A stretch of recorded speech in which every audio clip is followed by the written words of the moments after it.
Mais um dia. Diversas novas mensagens, notícias inéditas no café da manhã, e-mail confirmando reunião antes de sair de casa com a discografia do mundo no bolso. O smartphone chama o transporte, faz as compras da semana, paga as contas e transfere dinheiro. Entre uma coisa e outra, faz rápida chamada com a família distante. No escritório, os trabalhos e tarefas são nos computadores, em redes internas e externas, conectados a qualquer e a todos os lugares ao mesmo tempo. Não existem grandes distâncias. Robôs podem ser as mãos precisas de cirurgiões que operam de forma remota. Indústrias automatizadas são controladas com segurança a quilômetros de distância. E no campo, o agronegócio é um grande exemplo de produtividade associada ao desenvolvimento das telecomunicações. Durante o período da pandemia de Covid-19, quando o mundo parecia fechado, as telecomunicações mostraram ainda mais a sua essencialidade. Locais de trabalho foram rapidamente reinventados. Sem perdas de rendimento e sem queda de produção, muitos negócios vão mudar para sempre. A educação também se adaptou. Tecnologias e acesso à internet permitiram que crianças, jovens e professores mantivessem o cronograma de conteúdos e aulas. Para alívio dos pais, que contribuíram com o crescimento significativo do consumo de séries, filmes e programas por meio da TV aberta, por assinatura e dos serviços de streaming. A conectividade foi fundamental para manter os sistemas de saúde funcionando durante a pandemia, ajudando os profissionais de saúde e oferecendo acesso à informação que a população precisa para se proteger. Estar conectado nunca foi tão essencial. E por trás dessa conectividade, há uma gigantesca e complexa infraestrutura funcionando. Telefonia fixa e TV por assinatura cobrem 100% dos municípios do país. Já existem cerca de 225 milhões de conexões de telefonia móvel e as redes 4G estão em 5 mil cidades. 34 milhões de residências e empresas possuem banda larga fixa e as redes de fibra ótica conectam 70% dos municípios do país. Para tornar isso possível, o setor de telecomunicações investe a cada ano cerca de 30 bilhões de reais na ampliação da infraestrutura. Desde 1998, somando investimentos e outorgas, foram quase R$1 trilhão colocados no setor. O desafio maior é levar conectividade a toda a população brasileira. É uma missão urgente que passa por políticas públicas voltadas à transformação digital da sociedade. O mundo vive a revolução do 5G e da internet das coisas, e por aqui não será diferente. O setor de telecomunicações é a conexão do Brasil com o futuro.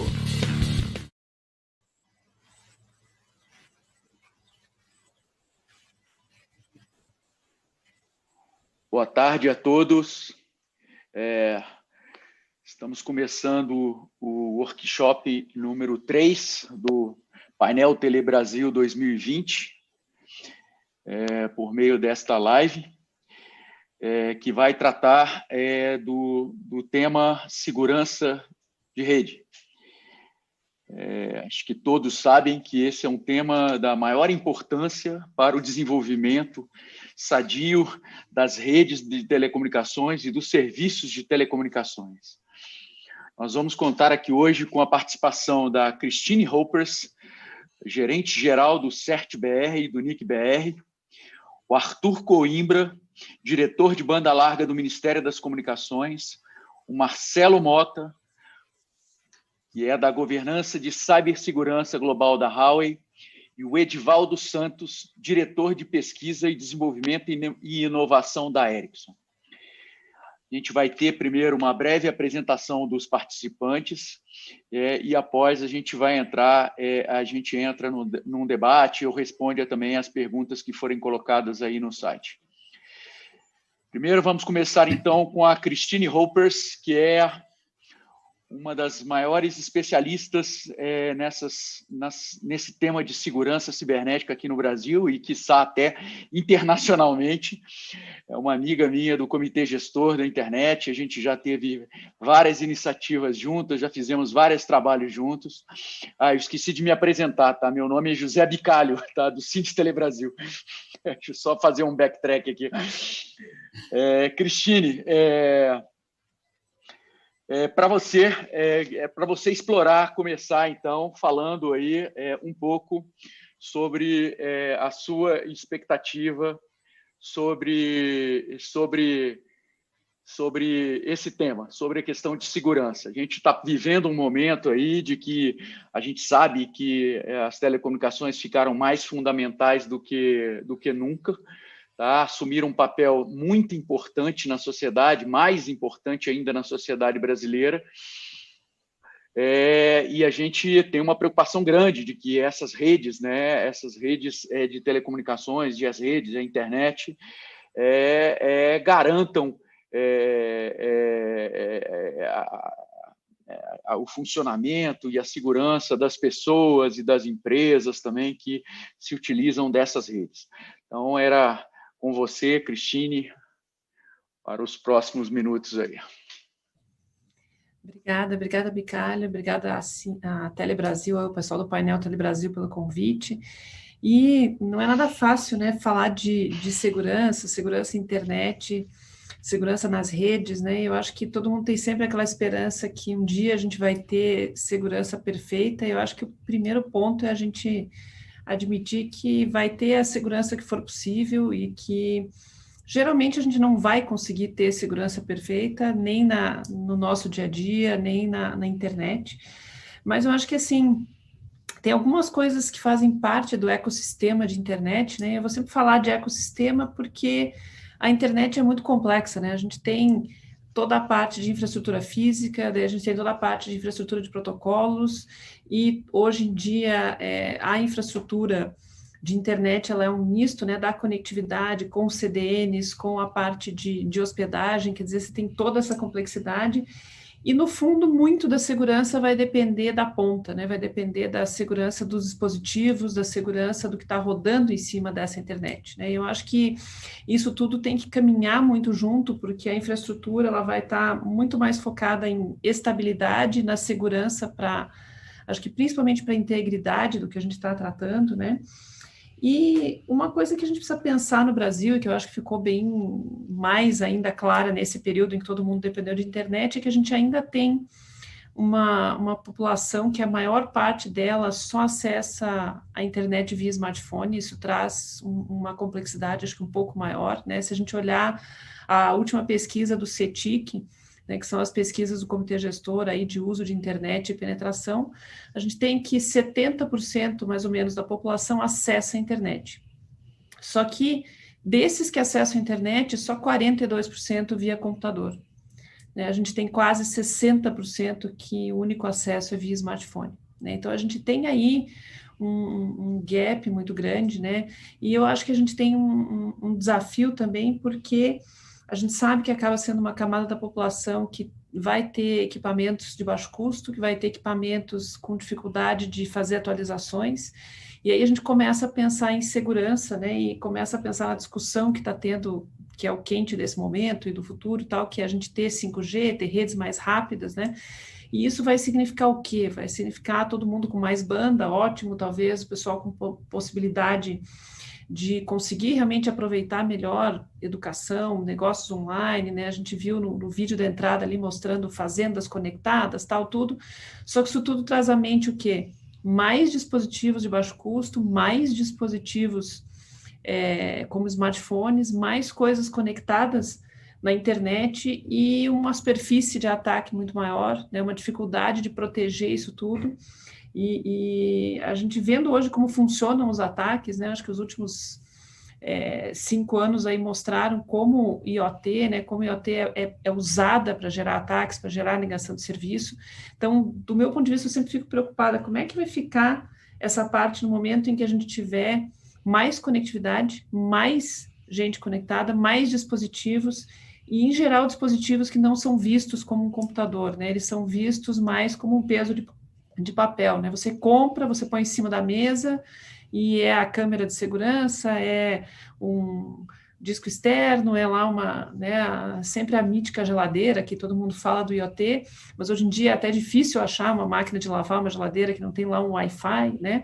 Então, a gente pensar nisso, e aí eu fico pensando que talvez a indústria toda de internet, telecomunicações, e CDNs e provedores vão ter que pensar muito em qual vai ser o papel deles também para chegar nesse usuário que vai estar comprometido e talvez gerando ataque de negação de serviço e comprometendo infraestrutura de internet. Como é que a gente faz para ter uma participação na linha de como é que eu alerto esse meu funcionário, esse meu cliente, como é que eu ajudo ele, né, a se proteger. E aí eu acho que tem algumas coisas do ecossistema que a gente tem discutido muito, né, com a Anatel, com outros atores, que são coisas bem específicas, como, por exemplo, olha, hoje em dia não dá mais para aceitar um produto que vá para o mercado e que não tem atualização de software, né? Você pensar que hoje até recall de veículos, boa parte do recall é para ir na concessionária e fazer um upgrade de firmware do carro, né? Então, a gente pensar que aquele modelo antigo de eu tenho o celular que tem uma customização do fabricante, que em cima tem uma customização da operadora, gera um celular que não vai ser atualizado nunca, né? E aí, como é que fica esse celular quando ele estiver fazendo parte de uma botnet e com uma conectividade 5G e tudo isso? Então, assim, não é necessariamente o cenário de soluções, mas é o cenário que a gente já vê pelos ataques hoje, pelo IoT que a gente tem hoje, que isso só vai tender a ser amplificado, né? Então, a gente tem que pensar em todos os atores, de quem desenvolve software, quem desenvolve dispositivos de IoT, indústria 4.0, quer dizer, dê o nome que for, mas no final nós vamos ter dispositivos que vão estar rodando software, porque hoje tudo é software, né, o que a gente está rodando, e que precisam ser mantidos atualizados e que, com certeza, né, vão ser arregimentados aí pelo crime organizado para fazer alguma coisa. Então, hoje a gente tem todo um mercado de venda de senhas, de venda de acesso, de venda de potencial de negação de serviço, e isso tudo afeta a própria infraestrutura, né, de todas as operadoras e de todo mundo. Então, é pensar um pouco que quando a gente fala num ecossistema mais seguro, tudo é muito interligado. Então, aquilo que parece, não, mas é só um dispositivo com problema, isso pode escalar para um problema, né, para a infraestrutura. Eu acho que esses são desafios que vão precisar ser discutidos, né? Então, hoje, assim, a gente já tem, do ponto de vista global, padrões sendo discutidos, inclusive, por exemplo, coisas como o termo em inglês é Coordinated Vulnerability Disclosure. Eu até diria que em português não tem uma tradução oficial, mas seria exatamente como é que eu trabalho de maneira coordenada para lidar com vulnerabilidades. Esse é um padrão que surgiu na área de grupos de tratamento de incidentes, né, de CERTs, que fazem advisors e tal. Hoje isso está sendo discutido como uma norma ISO, então vai sair uma norma ISO, isso está sendo discutido dentro dos órgãos de normatização, quer dizer, a responsabilidade de todo mundo que vende alguma coisa que tem software, de ter essa responsabilidade, quer dizer, eu não posso mais pegar o produto, botar numa caixa e nunca mais olhar para ele. Eu acho que esse é um momento que ainda tem algumas áreas da indústria que não veem isso assim, e aí todo mundo acaba pensando, a gente pensa muito em coisas do consumidor final, mas isso ainda também não é o padrão na indústria, não é o padrão na indústria de infraestruturas críticas, não é o padrão de você ter upgrades e updates frequentes, né? Então, assim, eu acho que essas são transformações que a gente vai ter que ter em toda a indústria, quando todo mundo entender, quer dizer, que tudo que a gente está rodando é software, e eu acho que isso pode ter um impacto muito grande, né, na segurança de internet como um todo, e é mais do que o que é o normal que a gente acaba discutindo, se é cripto fim a fim, se eu estou fazendo segurança aqui ou ali, mas é a gente pensar que é um ecossistema que tem outros pontos fracos, né, e a gente talvez tentar ver o papel, principalmente das operadoras, que são elas que têm o contato final com o cliente, né, ela que tem o cliente 5G, ela que tem a pessoa que vai estar conectada, como esse elo também de um pouco de educação, esse elo de fazer a informação chegar lá e de fazer a gente ter uma internet mais segura aí. Eram algumas reflexões iniciais e era isso que eu queria só colocar para provocar discussão depois no painel e debate entre todos nós. Obrigada. Beleza, Cris, beleza. A gente tem tido a oportunidade de conversar bastante sobre esse tema, em algumas iniciativas aí conjuntas com a Anatel, com outros atores também.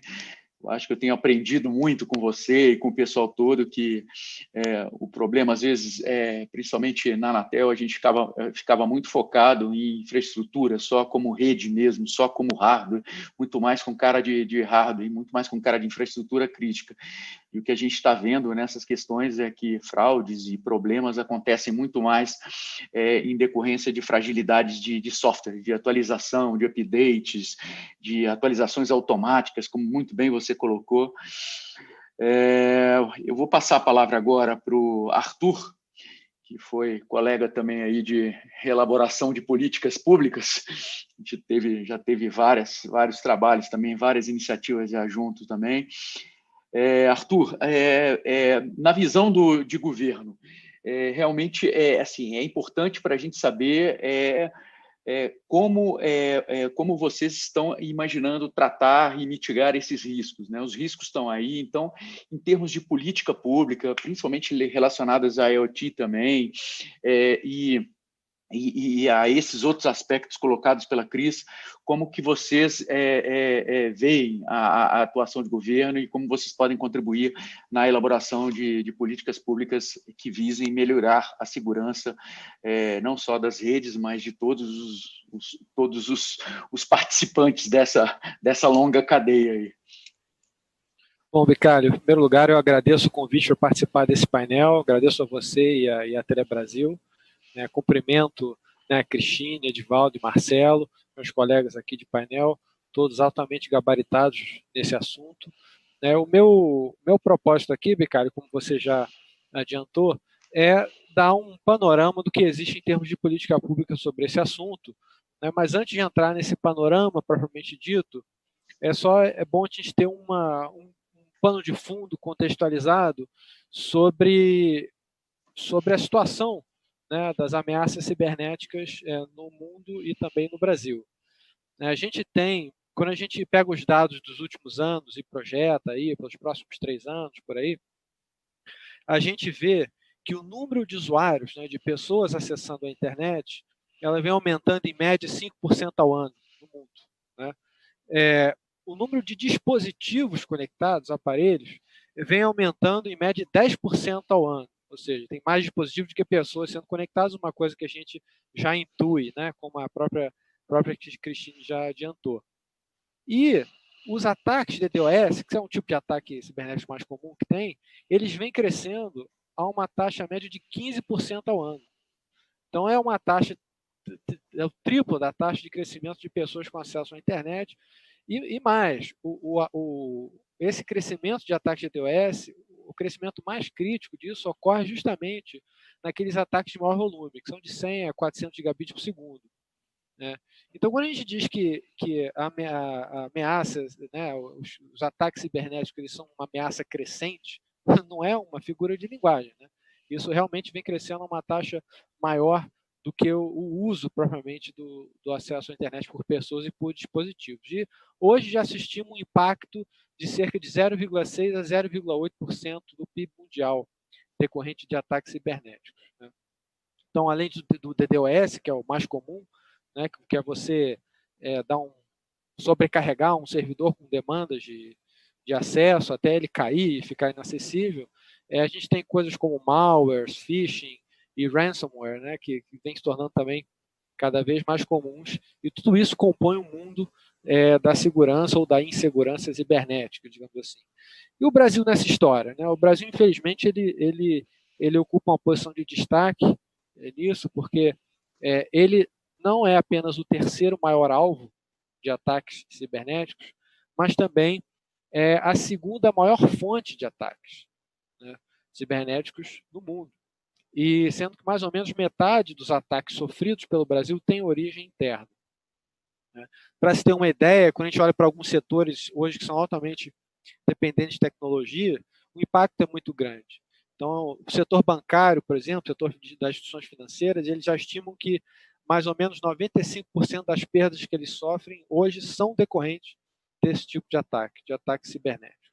Então, é um problema para a economia como um todo, né? Não é um problema de nicho setorial de telecomunicações. Bom, dado esse pano de fundo, o que tem sido formulado, enfim, executado em termos de política pública? Então, a gente pode dizer que o tema de segurança cibernética ele entrou muito firme nas políticas públicas a partir do lançamento da estratégia brasileira para a transformação digital há cerca de 3 anos. Né?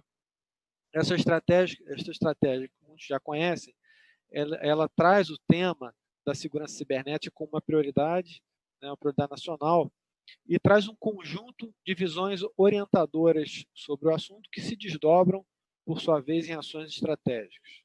Então, dentre essas visões, a gente pode dizer que a estratégia aponta para a necessidade de uma estratégia específica e abrangente sobre isso, né? E também a necessidade de consolidação de uma instância especializada no governo federal. O GSI vem, de alguma forma, assumindo cada vez mais esse papel, mas também uma série de orientações institucionais já específicas. Então, por exemplo, a necessidade da gente rever e integrar toda a legislação que é voltada para o combate de crimes cibernéticos, da gente fortalecer a cooperação internacional para a prevenção e para a resposta a crimes cibernéticos, né? Também um aumento da tecnologia, da autonomia tecnológica nacional em segurança cibernética, e passando tanto por investimento em recursos humanos, mas também por pesquisa, desenvolvimento e inovação, com geração de aplicativos e aplicações próprias, especialmente na área de criptografia, por exemplo, que é uma preocupação do GSI e também da própria Telebrás, que é uma empresa vinculada ao Ministério das Comunicações, que provê boa parte da comunicação da Administração Pública Federal. Também uma orientação muito clara da estratégia é trabalhar na proteção virtual e física, né, da estrutura crítica nacional, de toda a infraestrutura crítica nacional, e a gente está falando, sim, de data centers, de grandes centrais, de rotas que são críticas, e assim por diante, né? E aí não numa abordagem somente estrutural, mas também conjuntural. A gente teve uma grande, por conta dos grandes eventos do Brasil, Copa do Mundo, Olimpíadas, a gente teve uma grande ação coordenada com o Exército, GSI, para a proteção dessas infraestruturas que são críticas do ponto de vista cibernético, e os eventos transcorreram sem problemas significativos, né? E também uma orientação no sentido da gente começar a gerar informações oficiais, dados e estatísticas sobre esse assunto, né? A gente precisa ter informação, precisa ter métrica para avaliar como estamos e como queremos estar nessa seara de defesa cibernética. Bom, a partir da estratégia de transformação digital, houve então algumas políticas que se desdobraram, né, até mesmo no próprio esteio da estratégia, nesse sentido. Como o próprio Picard levantou, internet das coisas é um grande tema, né, da segurança cibernética. E dentro do Plano Nacional de IoT, de internet das coisas, que também foi lançado alguns anos atrás, a gente tem orientações específicas para que isso seja abordado. Então, desde pensar como desenvolver modelos de certificação de dispositivos e padrões de segurança que sejam consistentes e de baixo custo relativo para esse mundo da internet das coisas. Como a Cristine falou, a gente está falando de coisas que não são computadores de 4, 5 mil dólares, a gente está falando de dispositivos parecidos com pesos de papel, que muitas vezes custam menos de $1.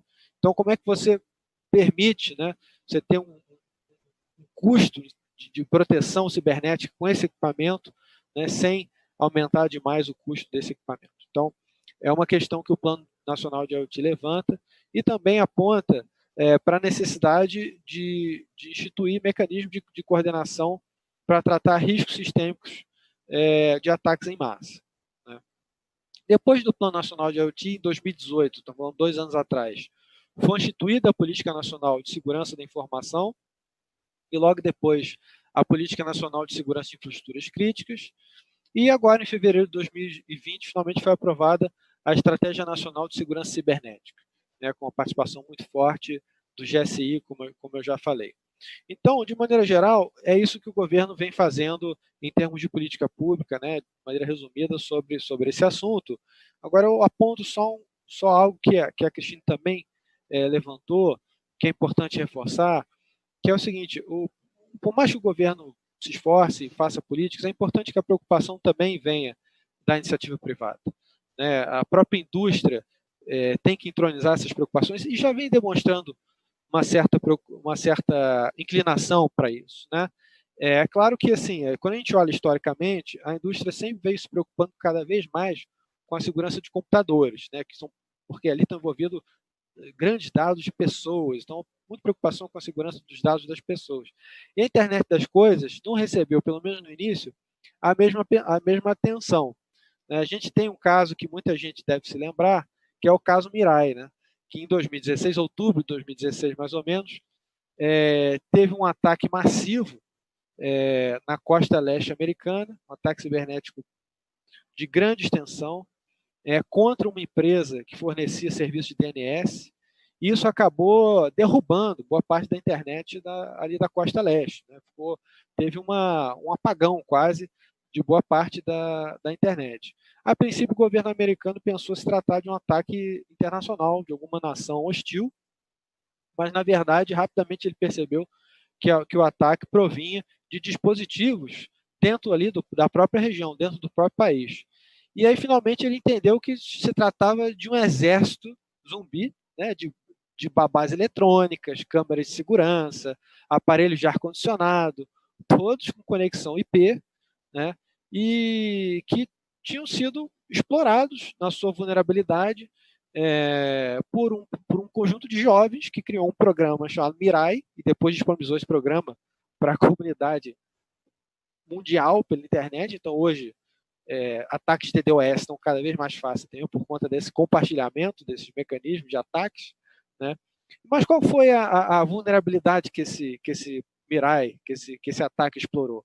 Algo muito simples, né? São os aparelhos industrializados, os consumer electronics, né? Os eletrônicos de consumo, que vêm com senhas padrão. Admin, 1, 2, 3, 4, cast e coisas assim. As pessoas instalam os equipamentos, não dão muita atenção a isso, vem com essas senhas padrão, então esse programa explorou e conseguiu arrebanhar um exército de equipamentos com esse tipo de senha, que nunca tinha sido trocada. Então é uma preocupação que pode partir da própria indústria mesmo. Vamos parar, então, de colocar essas senhas padrões? Vamos colocar senhas diferentes para cada equipamento? Né? Vamos nos preocupar com isso? Então, é algo que pode partir também da própria indústria. E, é claro, com essa questão de internet das coisas, já caminhando para encerrar minha intervenção inicial, com essa questão de internet das coisas, mostrando esse potencial que tem de ameaça cibernética, é natural que os governos mundiais de vários países tenham uma preocupação grande no contexto do 5G. Já visto aqui o 5G, ele vem sendo desenvolvido como algo especialmente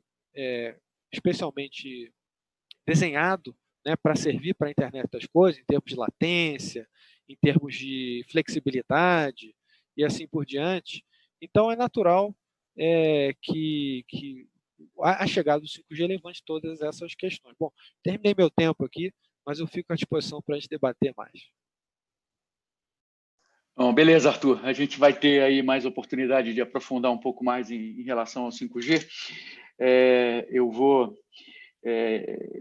Eu lembro que nesses ataques aí de DDoS, aqui no Brasil também, eu ainda estava trabalhando no governo também, um dos mais complicados que houve foi em relação a um banco público na época, que estava sendo atacado pesadamente, e aí quando foi se investigar quem eram os ataques, eles identificaram que os ataques estavam vindo dos usuários do próprio banco, né? Porque a mensagem que tinha espalhado o vírus, né?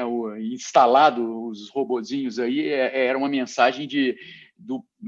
mensagem vinda identificada como sendo do banco, né? Então era simplesmente impossível, né? Porque você tentava começar a cortar os usuários, você estava tirando os seus usuários do banco do ar, né?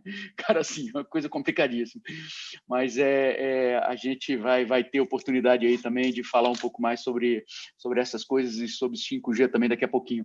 Vou passar a palavra agora para o Marcelo Mota, da Huawei, para ele explorar um pouco mais como fornecedores, né, como os fabricantes estão endereçando essas principais questões e, lógico, já abordando também as questões um pouco aí em relação de segurança já nas redes mesmo, inclusive nas redes 5G. Vai lá, Marcelo. Ricardo, muito obrigado pelo convite, né? Muito obrigado a você, a Telebrasil, né? Gostaria de cumprimentar meus colegas de setor que aqui estão comigo nesse debate e aos ouvintes também, né?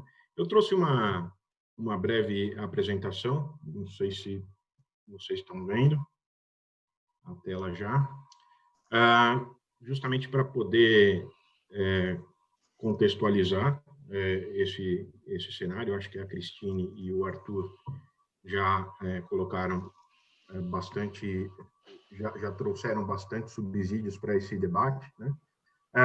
E como o Arthur colocou, 0,6% a 0,8% do PIB internacional, né? São associadas, existem perdas associadas à segurança cibernética dessa ordem, né? Em 2018 se estimou aí um valor de 600 bilhões de dólares para as perdas associadas aos ataques cibernéticos. E como foi bem colocado, isso está bem relacionado à questão dos dispositivos conectados, às redes, né? A presença das redes, e agora com a chegada de 5G, etc., né? A velocidade, a latência dessas redes. Os sistemas são todos em nuvem, sistemas distribuídos, e existe hoje uma grande utilização de dados, né, por meio das aplicações inteligentes que estamos construindo. Quando a gente vai observar a questão das redes de telecomunicações, eu busquei um dado aqui da ENISA, a Agência Europeia de Segurança Cibernética, mostrando ali os incidentes de segurança nas redes em 2017. Né? Aproximadamente 2/3 foram falhas de sistemas, 1/3 aproximadamente associados a fatores humanos e naturais, e apenas 3% de ações maliciosas.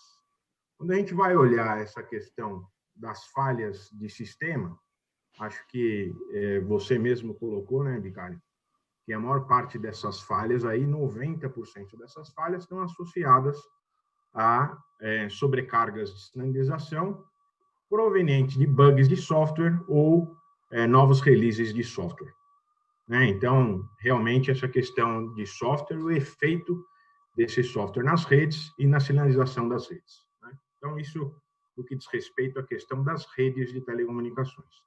Agora, se resolvermos esse problema nas redes de telecomunicações, será que o mundo digital vai estar seguro? De fato, o Arthur comentou a respeito do Mirai, né? Onde houve aí mais de 600 mil dispositivos de baixo custo, né? Infectados, né? Existem diversos outros exemplos, como ransomware, o WannaCry, diversos desses outros problemas cibernéticos que aconteceram ao longo da história, além de vazamento de dados, né? Isso que está, de fato, muito presente dentro do mercado de OTT. Então, na verdade, o que eu estou querendo colocar é que a rede ela serve para um propósito, e esse propósito é você desenvolver diversas aplicações nas nuvens. Eventualmente, você tem uma rede segura, mas não significa que o ambiente cibernético ele é seguro. Tá, ok? Então, só para a gente diferenciar. E aqui é uma forma como nós enxergamos esse problema, né? Nós dividimos esse mundo digital em camadas. Na verdade, nós temos aí diversos dispositivos, a rede, que é fornecida pela operadora, e a camada de aplicação, né? Então, de fato, quando a gente olha aqui, quando a gente fala do mercado de operadoras, a gente vai estar trabalhando com a segurança dentro da área de redes, né? E protegendo esse ambiente. E aí passa-se pelos elementos de rede, que vão constituir essa rede, né? Esses elementos de rede, esses equipamentos, eles vão fazer parte de uma arquitetura de rede, né? Normalmente segmentada, múltiplos fornecedores, né? Diversos domínios de segurança, e depois nós chegamos à operação dessa rede. Então, são esses três principais elementos que a gente observa quando a gente vai falar de segurança das redes de telecomunicações. o equipamento, a arquitetura de rede, a arquitetura de segurança e a operação dessa rede. O fato é que, infelizmente, mesmo que a gente construa isso, padronize a segurança das redes de telecomunicações, não necessariamente o nosso ambiente digital vai estar seguro, justamente porque não necessariamente os problemas que acontecem no mundo cibernético são problemas únicos e exclusivamente associados às redes. Tá? Então, os diversos dispositivos vão estar fazendo acesso a diversas aplicações, né, na camada de aplicações, e é aí que a gente entra com Zero Trust. Né? Como bem colocou a Christine, 60% dos acessos eles acontecem por meio de smartphones. Então, as pessoas elas têm os seus próprios dispositivos e a segurança desses dispositivos, né? Elas estão espalhadas em diversas localidades e fazendo acesso também a aplicações distintas. Então, uma coisa é a parte de segurança de rede, outra coisa é a parte de segurança fim a fim. Né? São dois domínios aí que a gente precisa enxergar para tentar garantir segurança fim a fim do nosso ambiente digital como um todo. Né? Então, do ponto de vista de rede de telecomunicações, falando mais especificamente dos elementos de rede de telecomunicações, né? Os problemas maiores aí associados a software, bugs de software e sinalização proveniente dessas atualizações. Então, surgiu o conceito de trustworthiness, né, que eu vou traduzir aqui. Não existe a tradução seria confiabilidade, mas eu coloquei aqui como confiabilidade aumentada. Né? De fato, a gente sempre, nós como fornecedores e atuando dentro do mercado, a gente sempre quis saber de um resultado final, de um elemento de rede seguro. Né? E hoje, em função desses bugs de software, atualizações de software, é também necessário a gente ter uma preocupação com o processo. Não só no desenho desse software, mas nos processos de atualização desse software. Né? Quando a gente fala de resultado, basicamente a gente está tratando da arquitetura do equipamento. Né? Divisão desse equipamento em diversas camadas, o plano de controle, o plano de usuário, o plano de OEM, isolados, para evitar que qualquer vulnerabilidade, qualquer penetração atinja o equipamento como um todo. Né? Os equipamentos, né?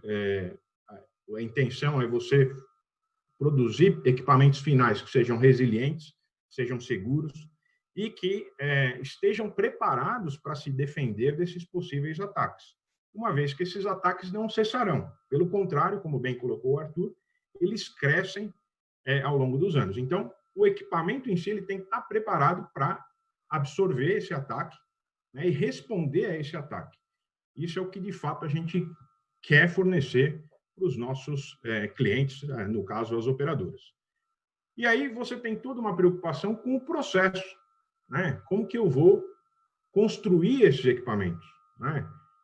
Como que eu vou desenhar o software desses equipamentos? Né?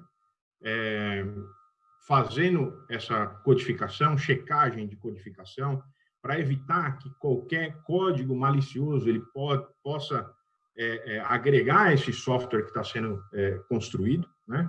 Uma vez que esse software, uma vez que esse código é gerado, como que eu vou fazer software, como que eu vou empacotar isso para gerar o software, né? E uma vez que esse software está pronto, como que eu vou pegar esse software e transferir para os clientes, transferir para os ambientes que, de fato, que vão executar esse software. Então, todo, na verdade, o ciclo de vida, né? Desde quando você começa a codificação, depois que você gerou o software e quando você vai executar esse software dentro do ambiente de cliente, tem toda uma série de preocupações que a gente tem que olhar aqui para garantir que isso chegue de forma segura aos clientes. E tem toda também essa questão da entrega do serviço, reset de passwords, como bem colocou o Arthur, né, que são fatos que a gente também tem que levar em consideração. Tá? Então, segurança, considerando o trustworthiness, né, que é esse objetivo, né, resultado final e processo seguros, né, isso tudo começa com governança, né, tem que estar como prioridade dentro da organização, integrado nas diversas estratégias, né? E presente também nos diversos processos. Todos os processos, né, de forma fim a fim, aquilo que a gente fala como presente nos processos by design, não é isso? Processos esses certificados, né? Tem uma série de recomendações ISO que são necessárias seguir, né? Para você desenhar um processo seguro, né? E, de fato, implementamos isso nos nossos processos, usando como princípio aqui o que a gente chama de ABC, né? Assume nothing, believe no one, check everything, né? Desde a seleção de fornecedores terceiros de hardware e software, né? Até o desenho da solução pelo nosso time de P&D, questão da verificação, manufatura e logística, serviços de instalação e até tratamento de vulnerabilidades depois que o equipamento é entregue aos nossos clientes, né? Então, não assumo nada, não acredito em ninguém e verifico tudo. É isso que é o princípio dos nossos processos de segurança e governança cibernética, né? Gostaria de enfatizar que antes dos equipamentos saírem para o mercado, né, além dessa questão de segurança dentro do próprio processo de pesquisa e desenvolvimento, né, antes dos equipamentos saírem para o mercado, eles são testados pelos próprios times de pesquisa e desenvolvimento. Nós temos também um laboratório de cibersegurança independente que testam esses produtos. Então, os produtos não são testados única e exclusivamente por uma única entidade, são vários testes que são feitos, né? E esses equipamentos eles também são testados pelos nossos clientes e por diversos governos, através de centros de segurança, centros de transparência em cibersegurança que temos espalhados pelo mundo. Então, temos centros globais na China e na Bélgica, em Bruxelas, no caso, né?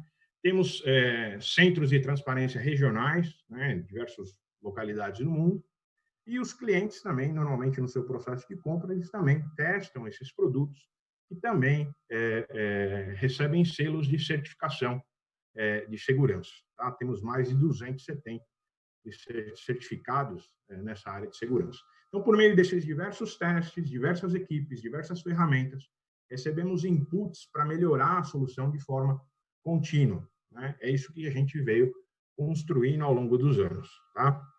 Então, o que eu falei até agora se aplica aos equipamentos de uma forma geral. Quando a gente vem olhar a questão do 5G em específico, tem uma série de aprimoramentos que foram feitos e que estão sendo feitos dentro do 3GPP, né? Então, aqui eu trago aí 5 domínios em que a padronização se aperfeiçoou em termos de segurança e proteção de privacidade. Então, por meio de padrão, isso não é HAL, isso são todos os fornecedores, né? Por meio da padronização, já existe uma questão, uma preocupação, um melhoramento, né, das características de segurança cibernética da tecnologia 5G. E hoje existe também uma certificação, né, a GSMA Nessus, né? 3GPP colocou ali um conjunto de especificações de segurança cibernética e o GSMA trouxe uma metodologia de avaliação, justamente para poder garantir que os equipamentos que o processo de fabricação dos equipamentos, eles são processos confiáveis, né? Então, isso é algo que não existia até o ano passado e que, a partir de agora, também se faz disponível, né? Então, chegamos a um equipamento seguro, por meio de um processo seguro, certificações, né? Aí vamos para o próximo passo, que é a rede. E aqui eu trouxe um desenho geral das redes de telecomunicações, e aqui a gente tem o que? A rede em si, a rede da operadora, e os diversos elementos internos, né? Externos, né? Conexão da rede com a internet, conexão da rede com outras operadoras, acesso remoto a essa rede, né? Questão de interceptação legal, né? E como a Cristiane colocou aí, essa questão do IoT, né? Os diversos elementos conectados. Tem também a questão dos elementos de rede, propriamente ditos, né? A conexão desses diversos elementos de rede, os elementos de rede, os módulos que compõem esses elementos de rede, e a questão da operação e manutenção desses elementos de rede. O ponto principal aqui é que esse desenho que eu coloquei aqui, ele não é específico do 5G.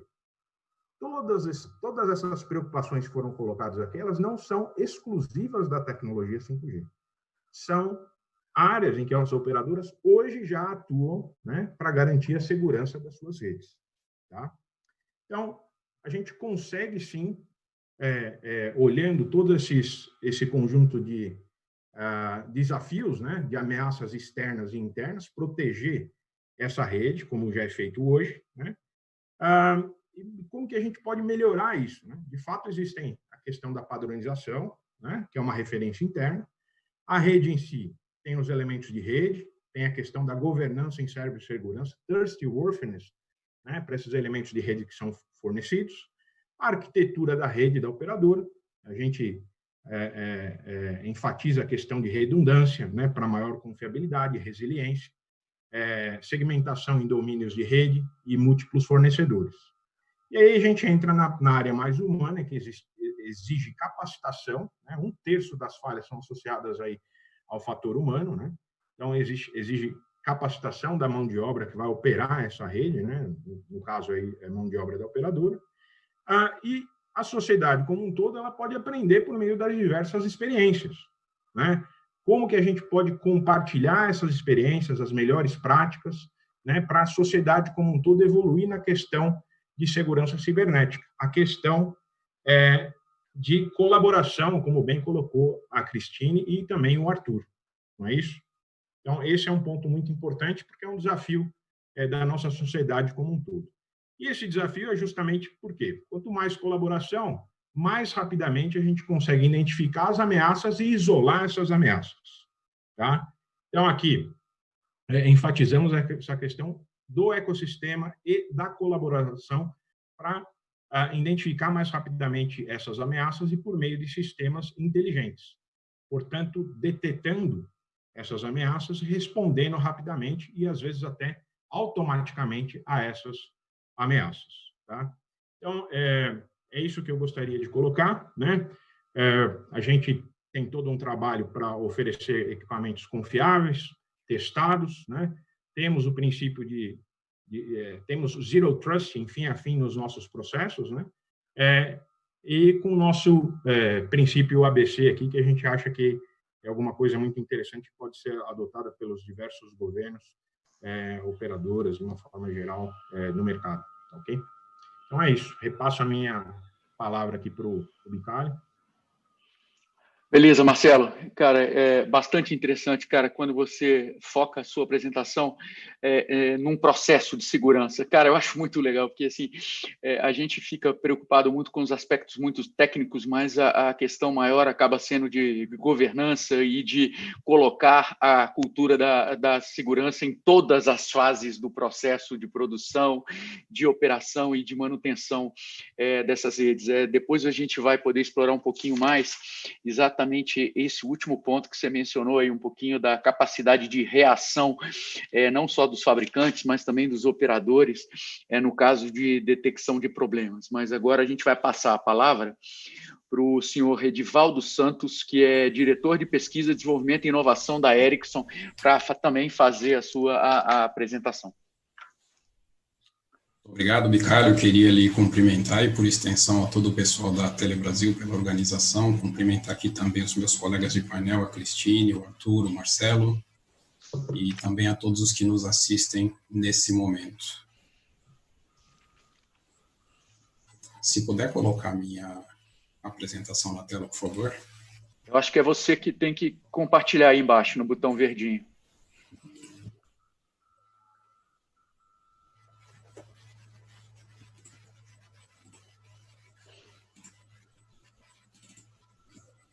Isso. Maravilha. Uma vez mais, muito obrigado.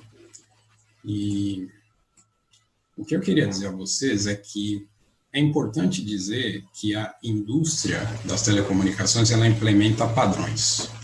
E o caminho até a implementação de um determinado padrão, e no caso específico do assunto de hoje, padrões de segurança, ele é bastante longo. Ele começou uma década atrás, provavelmente. Ele é muito transparente e, muito importante, ele é muito plural. O que eu quero dizer com pluralidade? é um esforço que envolve diferentes atores. Esses atores têm a oportunidade de declarar os seus desejos, a maneira com que eles enxergam como as redes devam ser do ponto de vista de segurança. E é plural por vários pontos de vista que você possa observar, pela quantidade de países que fazem parte desse esforço e principalmente pelas diferentes indústrias que têm assento nesses fóruns de padronização. Então, todos esses desejos, todas essas necessidades são colocadas numa wishlist, digamos assim, e é um trabalho que todo mundo tem a oportunidade, não apenas os elementos principais, que eu diria o operador de telecomunicações e o provedor da tecnologia. E esse exercício ele é feito em diferentes padrões. A gente está falando, por exemplo, do 3GPP, que é um dos principais. Ele tem um grupo de segurança chamado SA3. A gente está falando de IETF, que tem padronização para protocolos de segurança, como IPsec, IEP, TLS, assim por diante. A gente está falando também do ETSI, que fala de segurança no contexto de virtualizações de funções de rede. A gente está falando de um NIST, que fala de soluções de criptografia na rede fim a fim, desde o terminal até o outro terminal na outra ponta. Então, isso cria um conjunto bastante robusto que traz a segurança das redes, né? E essa postura de busca pelo consenso é muito importante, essa questão da transparência até a definição. E só a partir daí a gente inicia uma etapa que tem um pouco mais de visibilidade por parte da sociedade, que é a etapa de implementação do padrão nos produtos, né? Então, assim, a indústria ela implementa os padrões do ponto de vista do operador. Alguns padrões são mandatórios, alguns padrões são opcionais, todos eles implementados no produto, muito bom de se dizer. E por que opcionais? Porque depende muito do caso de tráfego que o operador vai oferecer para os seus clientes. Por exemplo, se você tem casos como latência próxima de zero, a divisão entre a rede de acesso e a rede core, ela se torna muito sutil. Na verdade, nesses casos, acesso e core são praticamente uma coisa só. Então, a gente está diante de uma mudança de paradigma, de olhar sempre a rede fim a fim, e não pura e simplesmente de implementar segurança na rede de acesso, isoladamente, sem uma consideração da segurança no core, na rede de transporte e assim por diante. É muito importante também citar que para a gente ter um grau de conforto, oferecer um grau de conforto maior para a sociedade, as certificações são importantes. E uma delas é um esforço conjunto entre GSM Association e o 3GPP, que é a NESAS, do inglês Network Equipment Security Assurance Scheme, que atesta os diferentes níveis de segurança através da implementação de um conjunto bastante amplo, que envolve etapas do desenvolvimento do produto, quais são os insumos que você se vale para construir o seu produto, controles de versão das diferentes variantes do software que você implementa, ou seja, todo o ciclo de vida do produto. Então, com isso, o que eu quero dizer é que a indústria se vale de processos muito robustos na busca e na oferta de segurança dos produtos que ela vende. Se a gente pensar em desafios, eu tenho que repetir a questão de a gente olhar a rede fim a fim, porque o 5G ele é bastante diferente do 3G, do 4G. Ele definitivamente é algo especial e a gente tem que enxergar a rede de maneira holística, mas eu acho que o país ele tem competência para resolver isso. Eu acho que para nós é muito mais assim uma mudança de conceitos do que propriamente um desafio. E eu acho que a gente também tem que observar consórcios que têm discutido questões como, por exemplo, RAN distribuída, Open RAN, etc., que por hora não deixam claro como algumas funções de segurança vão ser implementadas na rede. Em outras palavras, que esses esforços eles não priorizem única e exclusivamente a questão da oferta de produtos a um custo mais baixo, negligenciando funções importantes como, por exemplo, as funções de segurança. Com isso, eu acho que eu tenho otimismo por conta de toda essa robustez para a gente também falar de segurança na ponta, mas a segurança no sentido um pouco mais amplo, e não pura e simplesmente da segurança cibernética, mas da segurança das diferentes transformações que uma rede 5G vai oferecer. E um exemplo bastante tangível aqui é essa questão do que a gente chama de Internet of Senses, uma situação muito comum para nós, seres humanos, que é você dirigir um carro numa avenida repleta de símbolos, diferentes cores, como, por exemplo, semáforos, placas de sinalização, faixas de pedestre, pessoas se movendo de maneira absolutamente aleatória. O que isso significa para nós do ponto de vista de segurança? A gente está falando de uma tomada de decisão em tempo real, segura, com base nas tecnologias da nossa empresa, ou seja, com base no 5G. A gente pode, por exemplo, falar do uso de interfaces cérebro-computador não invasivas, para que a gente tenha saltos de produtividade, de qualidade da indústria fabril, e por que não dizer você também verificar quais são as possibilidades de aumento na qualidade de vida das pessoas, como, por exemplo, funções de auxílio a pessoas com algum tipo de limitação ou paralisia, ou seja, a gente está diante de um cardápio, de um leque de transformações muito importantes, possíveis do ponto de vista das redes 5G, mas que se valem desse arcabouço de segurança que eu apresentei, da implementação de padrões seguros definidos em grupo pelo 3GPP, pelo AITF, pelo ETSI, pelo NIST e assim por diante. Tá? Então, com isso eu queria concluir afirmando que a tecnologia que a indústria oferece, ela segue rigorosos padrões de segurança, ela é passível de certificações, a Ericsson tem certificações nesse sentido. Eu acho que o desafio, ele é um desafio que o Brasil tem condições de abraçar, porque já provou que tem pessoas competentes e que também participam dos esforços de padronização, entendem qual é a característica das redes 5G, como dimensionar, parametrizar as funções de segurança. E com isso eu queria trazer aqui um olhar positivo para a gente imaginar as transformações que um país como o Brasil pode se valer a partir da implementação das redes 5G. Então, com isso, eu fico aí à disposição para o debate no painel. Por favor. Muito obrigado. Muito obrigado, Edivaldo. Cara, é bastante importante para a gente também ter essa outra visão. Achei bastante interessante também a gente poder entender, principalmente essa parte das redes, no aspecto de segurança das redes, a questão da certificação, de padronização, que acaba trazendo essa maior segurança para esse nível, né, no nível das redes. Mas eu queria colocar uma questão para a Cristine, que a gente está vendo muito falar em termos de redes e dos fornecedores, né, de todos os mecanismos que são adotados, né, no processo de fabricação e no processo de elaboração, de criação desses equipamentos que vão acabar formando o core dessas redes. Mas como já foi bem dito pelo Marcelo aqui também, existem outras duas camadas bastante importantes desse processo, que são a camada dos dispositivos e a camada das aplicações. Cris, eu queria que você trouxesse um pouco de luz para a gente em cima do que pode ser quais podem ser as preocupações e as eventuais iniciativas que podem ser adotadas em cima tanto de dispositivos e de aplicações para que também sejam mais seguras do ponto de vista não só dos usuários, mas do uso também dessas aplicações pelos próprios usuários. Bom, esse é um tema complexo, né, como a gente sabe, mas eu acho que tem muita coisa que pode ser feita, e uma das coisas, até vendo aqui os comentários, né, vendo a apresentação tanto da Ericsson quanto da Huawei, e muitas vezes, pode ver que eles estavam falando de padrões e falando da importância de adotar protocolos e realmente a internet, ela tem a maioria dos protocolos core de internet definidos pelo IETF, né, tem muita coisa definida por ISO, por outros órgãos, só que os protocolos mais modernos, eles todos já têm uma certa segurança.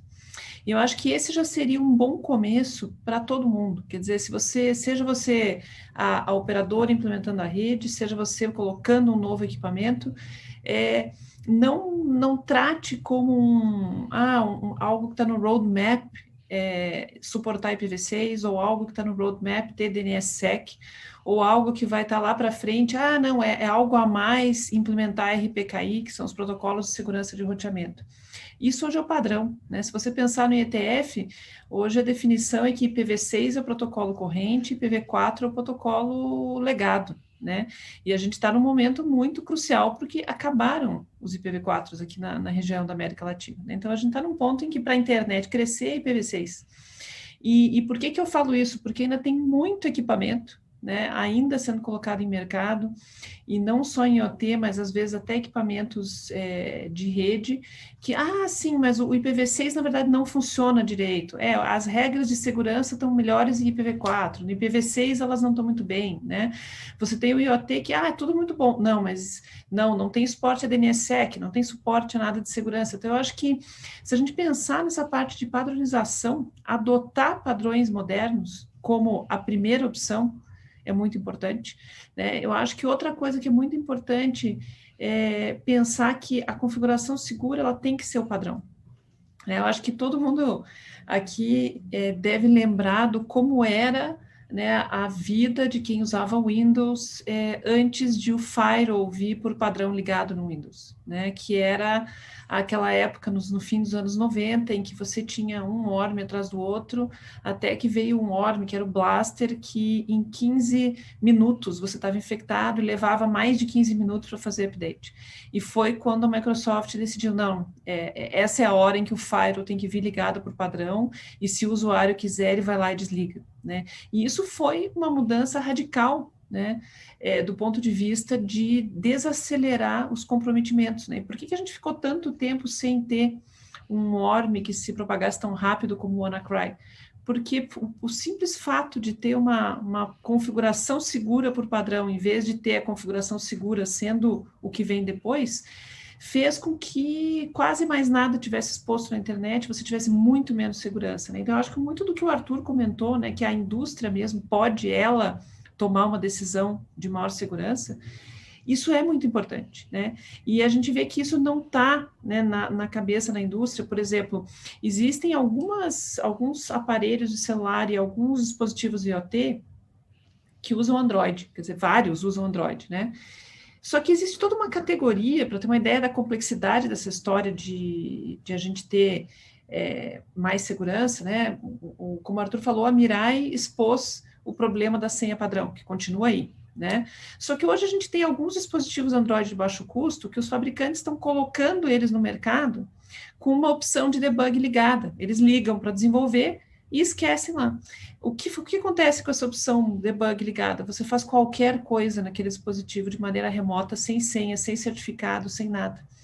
E esse é um desafio que é a nossa próxima Mirai, que vai estar rolando em celulares de baixos custos, que vai estar rolando em IoT, e ela não vai ter DNSSEC, ela não vai ter nada habilitado. Então, eu acho assim, se a gente pudesse começar, né, por várias partes, né? Hoje tem uma iniciativa da indústria aí que é muito importante, que é aquela iniciativa do por confiança do fio do bigode, tem que ter uma cripto ali no rodeamento, vamos, confiança do fio do bigode, tem que ter uma cripto ali no rodeamento, vamos melhorar isso aí, que é impedir spoofing. Isso é algo simples, mas a maior parte das redes ainda não faz isso, né? E isso é algo que tem que ser feito pela operadora. Eu, como usuário final, não consigo implementar isso. Tem que ser a minha tele, tem que ser meu provedor, que é quem está me dando conectividade, né? É você pensar a gente falou muito em colaborar, então tem que entrar na comunidade, tem que fazer parte, tem que criar um grupo de tratamento de states, tem que entrar. Se você é um fabricante, precisa ter um grupo de segurança de produto, precisa ter um contato, precisa receber a notificação de vulnerabilidade. E eu acho que isso é um próximo passo, porque hoje a gente tem uma situação em que o usuário, se ele descobrir um problema, ele não sabe para quem reportar. Se a gente, como um CERT, descobrir que tem um problema que pode afetar 1 milhão de usuários de uma operadora, como que a operadora faz para avisar esse 1 milhão de usuários? Quer dizer, são problemas que não estão 100% resolvidos, mas na maioria dos países você já tem os próprios provedores de acesso, as próprias operadoras começando a pensar que, olha, eu preciso desenvolver mecanismos, porque numa hora de uma nova Mirai, eu não vou poder parar a minha rede, né? O que eu faço? Vai acontecer comigo o que aconteceu com a Deutsche Telekom e para tudo, né? No caso, eles ficaram quase, tiveram muita gerência remota, conseguiram atualizar remotamente todos os dispositivos e ficaram só uma meia hora fora do ar, mas parou tudo, parou TV, parou celular, parou tudo por conta de um malware desse. Então, a gente tem que pensar nisso, né? E eu acho que não tem nada não vai ter uma bala de prata, mas eu acho que é comunicação e adoção de protocolos modernos, né? Eu acho assim, a gente tem muitos problemas que melhoram com isso, mas infelizmente a gente ainda vê os protocolos modernos como, é uma opção, ele não é o padrão, né? O protocolo seguro é uma opção, não é o padrão, e precisa mudar essa visão. Eu acho que o que aconteceu, como eu falei, naquela época em que bastou o Windows vir com o Fire ligado, sumiram os worms, sumiu o Code Red, sumiu o Ninda, sumiu o Blaster, e que era quase cada 15 dias uma notícia nova. E claro, né, sempre tem um problema, o WannaCry explorou exatamente aquilo, mas agora a gente vê que isso não acontece toda semana, né? Foi uma mudança e uma mudança de mentalidade, né? Então eu acho que tem muita coisa aí por ser feita, mas começar a pensar que segurança não pode mais ser uma opção. Segurança precisa ser realmente a prioridade desde o início, em tudo, né? Até na configuração da rede. Eu acho que esse é o ponto, né? E teria muita coisa para levantar aí, além disso, claro. Obrigado, Cris. Tem um outro aspecto também que acho que a gente vem conversando também, Cris, em relação não só a essa questão de usar os padrões mais atualizados, mas também a utilização de softwares mais atualizados, de sistemas operacionais e os próprios aplicativos nos celulares também, que acabam se valendo aí, de coisas muito similares aos legítimos para tentar enganar, e acaba gerando uma série de falhas e falhas de segurança também. Se você puder comentar um pouquinho disso também. Não, com certeza. Eu diria assim que esse é o ponto que uma coisa é o que está na mão, né, de todo mundo, de tentar proteger a sua infraestrutura. Mas eu acho que o que foi cunhado tecnicamente como engenharia social, né, é complicado porque é natureza humana, né? Se a gente for pensar, o golpe, ele existe, né, desde que existiu o primeiro circo, o primeiro cara viajando, o cara querendo aplicar golpe, o cara aplicando golpe em todo mundo, o cara aplicando golpe na rodoviária. Se a gente for pensar, isso é um pouco o que está acontecendo hoje, mas hoje acontece com o quê? Lançando o app antes do app do governo, colocando um app com um fabricante parecido com aquele app. Hoje a gente já tem alguns malwares que conseguiram, né, convencer as lojas de App Store de se colocar, e esse é um ponto que a gente precisa da ajuda para educar os usuários, né? Educar em que sentido? Em desconfie mais. Desconfie um pouco mais daquilo que vão te apresentar, né? Não é porque parece, né? Em inglês tem aquela coisa que eles sempre falam, que se parece bom demais, então provavelmente é bom demais, né? Então, assim, e isso é uma coisa que a gente acaba não internalizando, e é muito engraçado porque ao mesmo tempo em que todo mundo sempre desconfia de várias coisas, quando está no computador, você acredita. E eu acho que em parte é aquela coisa, você está com um logo, é muito fácil impersonar, né?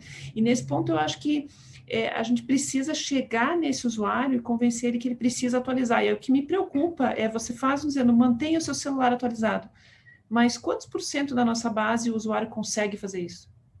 É muito pouca, porque são celulares que, por terem essas customizações de fabricante e customizações de operadora, não permitem atualização. Então, mesmo que esse usuário seja 100% ligado, ele não clique em nada, não instale o aplicativo falso, mas ele vai estar com um celular desatualizado, que ele não consegue atualizar. Eu diria que isso me aflige até mais, porque não adianta nem conseguir educar, né? E você tentar.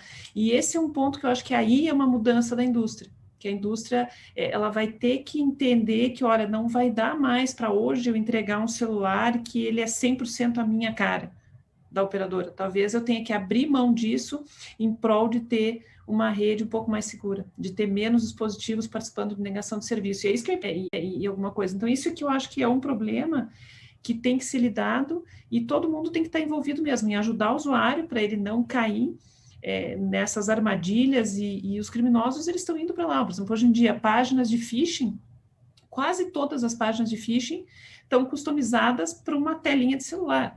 Se você tentar acessar aquela página de um computador, ele vai dar um erro qualquer. Você colocou o seu browser no modo celular ou acessou no celular, o phishing está lá. Quer dizer, o próprio fraudador já viu que onde que está essa pessoa acessando o banco, onde está essa pessoa acessando o site de comércio eletrônico, né? Ela está no celular fazendo isso aí. Então, a própria fraude já está ficando customizada, que ela só aparece se você está com a telinha pequena. Se você está com uma tela grande, para o analista que está lá vendo o que é. E isso é um outro desafio, né? Que é a gente ter, quem está lidando com segurança, pensar com essa visão do tipo, como seria o meu mundo se o meu mundo fosse uma telinha de celular e lidar com isso tudo, né? Eu acho que são desafios, por isso que eu digo, a gente está num momento que todo mundo tem que pensar como melhorar isso tudo, como é que a gente, cada um faz a sua parte, para daí a gente chegar numa internet mais segura, né? Então, eu acho assim que um começo seria a gente pensar em abraçar protocolos mais modernos para facilitar a infraestrutura mais estável, mais robusta, né? A gente, graças a Deus, já faz mais de um ano que deu uma parada, mas a gente teve uma época que teve muito ataque com sequestro de rota, muito ataque envolvendo infraestrutura, e claro, deu uma dificuldade ali, os atacantes vão mover para um outro lado, mas enquanto a gente não mover, por exemplo, para RPKI, para protocolos de roteamento mais seguro e anti-spoofing, a raiz do problema está lá ainda, né? Então a gente precisa mesmo atacar e cada vez mais implementar esses protocolos mais novos. Eu acho que isso também é muito importante do ponto de vista do core da infraestrutura, né? Beleza, Cris. Tem uma pergunta que eu vou passar para o Arthur, porque a gente já imagina que já é complicado fazer toda esse uso, né, de equipamentos padronizados e certificados em celulares, né, em equipamentos, em dispositivos. Agora, tem uma pergunta que quer saber assim, mas como que eu coloco todo esse nível de padronização em IoT?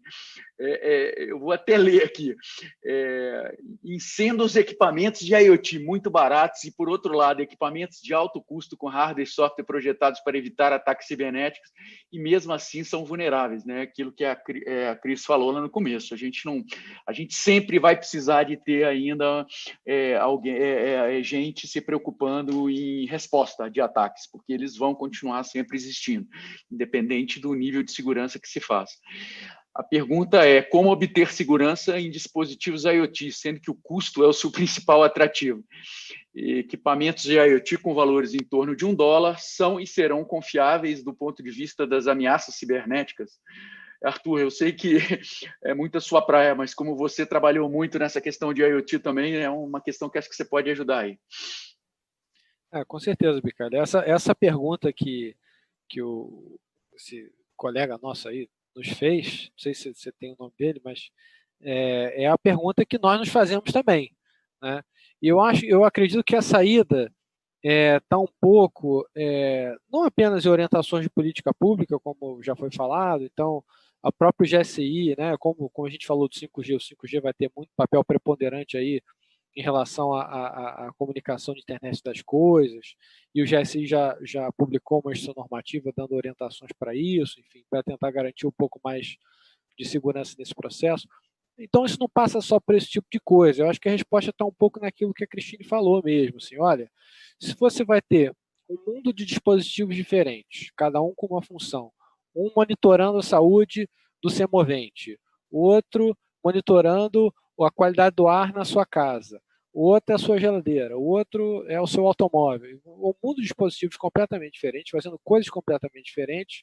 Muitos desses dispositivos a um preço muito barato, portanto, a um custo muito barato.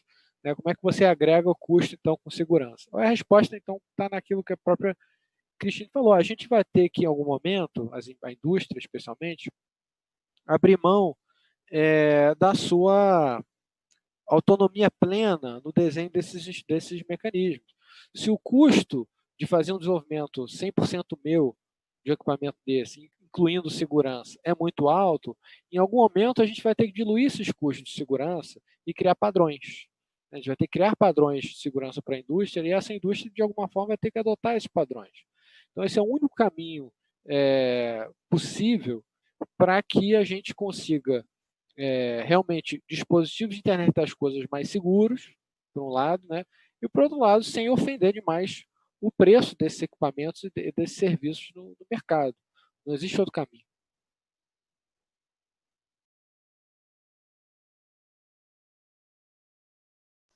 Beleza, Arthur. Eu acho que é muito por aí mesmo. É uma pena a gente não ter também aqui alguém da Anatel que pudesse falar um pouco mais também sobre esses modelos de certificação, que eu tenho certeza que isso vai precisar evoluir muito nos próximos anos, né, para poder acompanhar esse ritmo e esse estabelecimento de padrões. Assim, eu acredito muito também que o próprio mercado, a própria indústria deveria estar trabalhando, e já está, né, principalmente na parte de rede, já tem muita coisa sendo feita. E agora eu passo a uma pergunta que também a gente recebeu aqui, do senhor Tiago, está identificado somente como Tiago, que tem a ver um pouco com essa questão de como garantir, né, que esses normativos, essa regulação possa ser suficiente para garantir a segurança. E também é uma pergunta que introduz um pouco essa preocupação com utilização de equipamentos de segurança para o 5G. Então, eu vou passar essa mesma pergunta para o Marcelo da Huawei e para o Edivaldo da Ericsson, tá? Para vocês poderem responder. A pergunta começa: por conta das notícias fomentadas pelo governo americano sobre questões de segurança em equipamentos para o 5G, vimos a manifestação de alguns órgãos, como o próprio GSMA, em termos de testes e resultados de robustez na segurança. Ou seja, ele está ressaltando que, apesar de alguns posicionamentos públicos aí, existem, né, padrões e testes que foram realizados, inclusive pelo próprio GSMA, que asseguram a segurança cibernética dos principais equipamentos existentes hoje no mercado. A pergunta é: na opinião de vocês, qual o papel desses órgãos normativos internacionais na disseminação de informações confiáveis e relevantes para minimizar o efeito de fake news e corroborar grandes decisões corporativas na adoção dessas tecnologias? A gente sabe que aqui no Brasil esse é um tema super importante que está sendo colocado aí o tempo todo. É um tema que afeta bastante a implantação do 5G aqui no Brasil. Então, vamos ouvir aí os dois fornecedores, dois de equipamentos, Marcelo e depois Edivaldo. Obrigado, Bicalho e Tiago, aí pela pergunta. De fato, os equipamentos de telecomunicações e telecomunicações de uma forma geral, eles são extremamente padronizados, né? Existem diversos organismos internacionais responsáveis pela criação desses padrões, né? Na verdade, a indústria como um todo, ela se mobiliza para criar esses padrões e garantir a interoperabilidade dos diversos players, né? E dentro desses padrões, como eu coloquei na minha apresentação, existe uma série de aprimoramentos que foram feitos em relação à tecnologia 5G, né? Essa certificação, né, que vem aí do GSMA, o GSMA NESAS, né, Network Equipment Security Assurance Scheme, de fato ele vai lá observar como que é essa solução, como que é o processo associado à construção dessa solução, né, com base nas especificações que estão ali definidas no 3GPP. Então, existe a especificação, existe um processo de teste, esse processo de teste ele acontece, e aí você passando nesse processo de teste, você está ali, você consegue esse tipo de certificação. Não é a única certificação no mercado, né? Existem certificação para os módulos de criptografia, FIPS, como um Criteria, existem diversos outros tipos de certificações às quais os equipamentos eles podem ser submetidos, né? Então, na verdade, essas certificações ajudam a mostrar a questão da preocupação e a segurança desses equipamentos, né? A conformidade com esses padrões, né? Então, existem os padrões, existem os fatos. Os fatos é que o equipamento deve seguir, portanto, esses padrões. Qualquer falha de segurança, ela é exposta e ela é verificável, esse é um negócio muito importante, né? Se acontecer qualquer tipo de falha, é importante a gente tecnicamente endereçar, identificar e resolver. É para isso que esses processos, como um todo, na indústria, eles servem, né? E uma vez que você passa por essas diversas certificações e diversos organismos, e hoje nós temos mais de 270 certificações, né, dos nossos produtos, a gente, as operadoras e a sociedade como um todo ganha confiança, né, nesses equipamentos que são fornecidos. Agora, isso no que diz respeito aos equipamentos. Como eu coloquei, existem os equipamentos, depois existe o quê? A junção desses equipamentos numa determinada arquitetura de rede. As operadoras estão bem escoladas em construir essas diversas redes, separar domínios de segurança, colocar fornecedores distintos, justamente para ter uma resiliência de rede, para ter uma rede confiável, né? Então, equipamento, a arquitetura de rede, o treinamento do pessoal de operação e manutenção, né? Isso é o que faz a parte de segurança de rede da operadora. O que a gente precisa melhorar como um todo na sociedade à medida que 5G chega, à medida que dispositivos de IoT vão estar conectados, mais e mais dispositivos vão estar conectados. A sociedade como um todo é uma sociedade digital. É óbvio que a gente tem que compartilhar experiências, né? Entender quais são as melhores práticas e rapidamente endereçar isso, às vezes até mais rápido do que as padronizações, né? Então, isso acho que é um processo, né? O segmento de telecom é extremamente padronizado. Na área de OTT, a gente acredita que existe muito espaço ainda para avanço, visto que a maior parte dos ataques e ofensivos em relação à segurança e privacidade acontecem nessa outra camada, não especificamente na camada de rede. Então, os padrões são essenciais e segurança é uma questão técnica. É isso que esses padrões vêm trazer para nós e para a indústria como um todo. Bom, é uma pena a gente não ter ninguém aqui representando a indústria de terminais, né? O que eu posso dizer é que, por toda a robustez da segurança na rede 5G, nem todos os terminais terão acesso a diferentes pontos de rede ou diferentes recursos de rede, né? Então, eu insisto no ponto de que os padrões eles são construídos de maneira bastante rigorosa, diferentes players têm voz para que a gente leve tudo isso em consideração e defina um padrão. O trabalho ele não é estanque, mas eu acho que esse trabalho feito em conjunto com a indústria garante que a gente unidos consiga reagir melhor e mais rapidamente às questões de ataques cibernéticos que virão, porque isso não é estático, é dinâmico.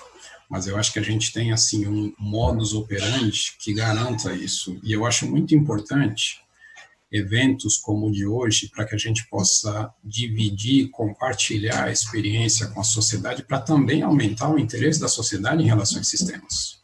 Porque a sociedade não vai resolver, a indústria não vai resolver sozinha. Então, na medida em que a gente fale mais a respeito desses temas, a gente consegue endereçar preocupações. Algumas o padrão já resolve, mas é preciso trazer visibilidade disso.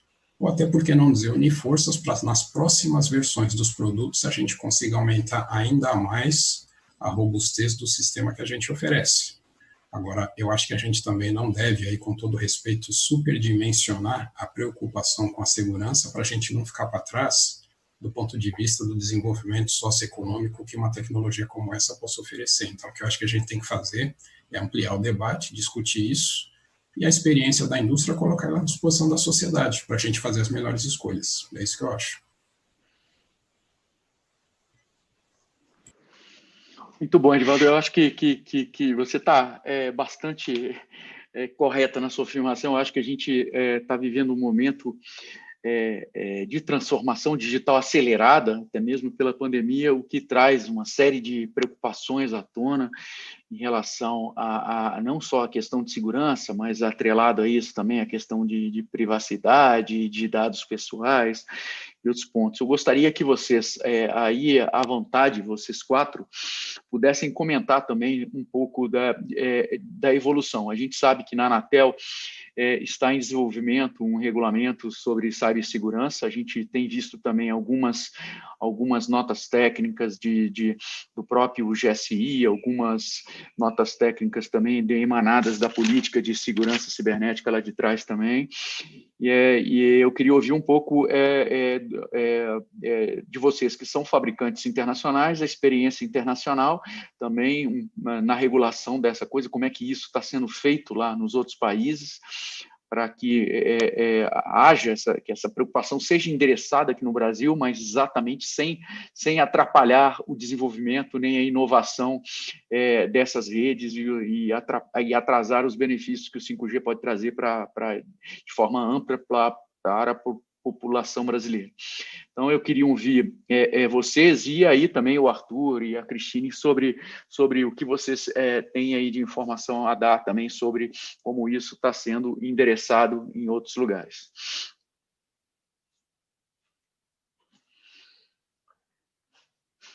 Se quiser, Arthur, pode começar.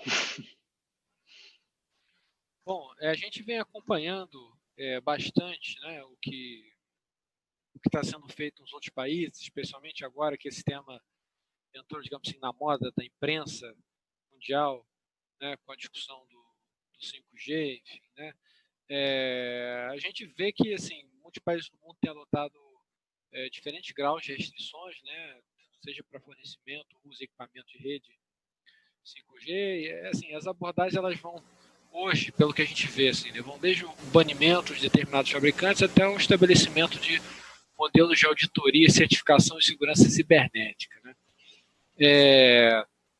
No Brasil, esse assunto ele vem sendo discutido especificamente, de segurança cibernética, vem sendo discutido aqui por nós, pelo nosso Ministério, mas também pelo Ministério da Economia, pelo GSI e pelo Ministério de Relações Exteriores, além da própria Presidência da República que coordena, né, toda essa discussão.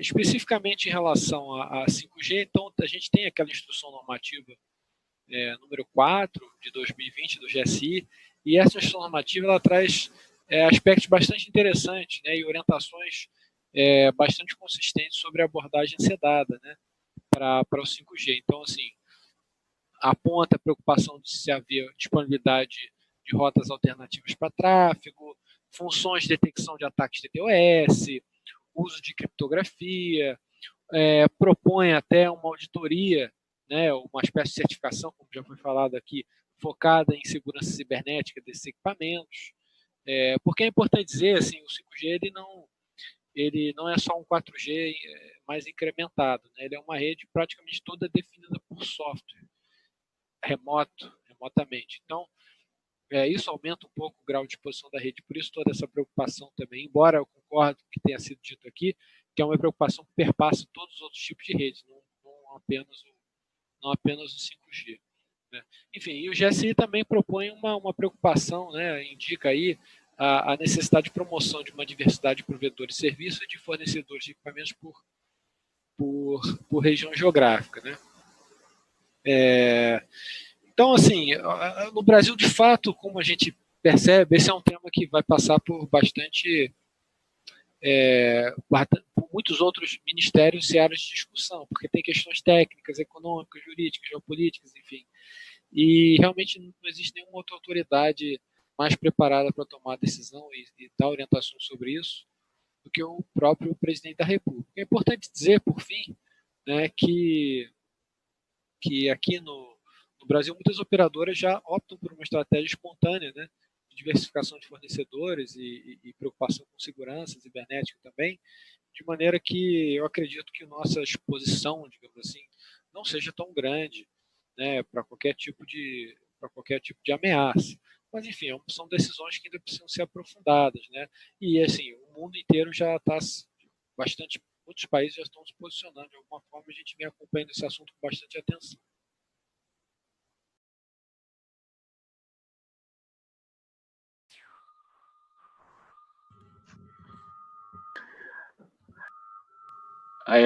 Arthur, boas colocações. Eu acho que também é natural que qualquer governo, nesse momento, tenha uma certa preocupação, principalmente apesar dessas questões de segurança de rede já existirem nas redes anteriores, né, nas gerações anteriores, mas realmente quando você começa a imaginar uma indústria e uma série de outros modelos de negócio que podem ser afetados diretamente por essas questões, é natural que haja esse tipo de preocupação. Agora, é uma decisão que precisa ser avaliada com bastante cautela para que não gere uma redução de fornecedores ou atrasos no 5G ou aumento de custo, todas essas dificuldades que a gente tem mapeado aí que podem decorrer de uma decisão dessa. Mas vamos em frente, vamos ouvir aí também os representantes da indústria.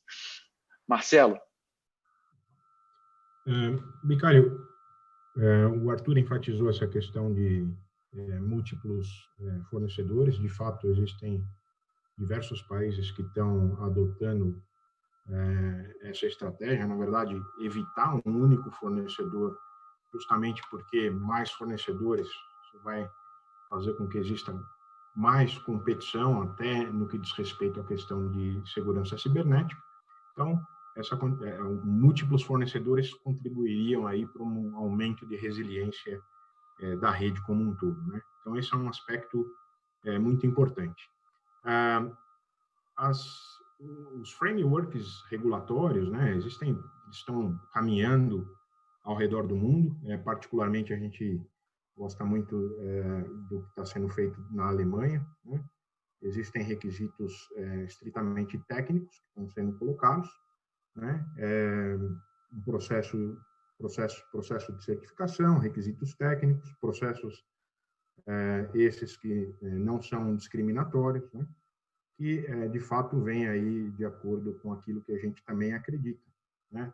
Segurança é uma questão técnica, né? Que pode ser verificável. Então, se estabelece um conjunto de padrões, se estabelece um conjunto de testes, né? Não se discrimina um fornecedor em função da sua origem, mas em função do segmento ou não dos padrões técnicos estabelecidos. Então, é isso que a gente acha que é importante.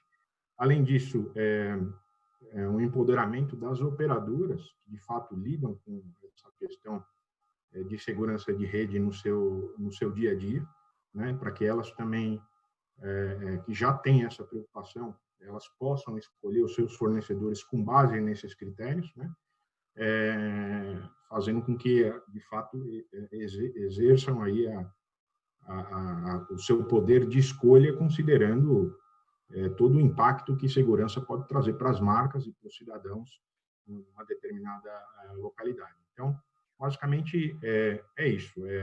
Padrões técnicos não discriminatórios, diversos fornecedores, operadoras, no caso, que conhecem a rede, podendo exercer o seu poder de livre escolha em função dos desempenhos nesses diversos testes. No nosso caso, como eu enfatizei, nós temos centros globais e regionais de transparência em segurança cibernética, em que esses equipamentos eles podem ser verificados, podem ser testados por múltiplas ferramentas, times e metodologias, né, justamente para que as operadoras possam fazer as suas aquisições cientes daquilo que estão adquirindo, né, porque, de fato, temos todo um investimento, são mais de 2.300 profissionais, organização internacional, tudo cuidado com processos, né, como eu compartilhei, justamente para garantir a melhor solução para os nossos clientes. É isso. Bom, beleza, Marcelo.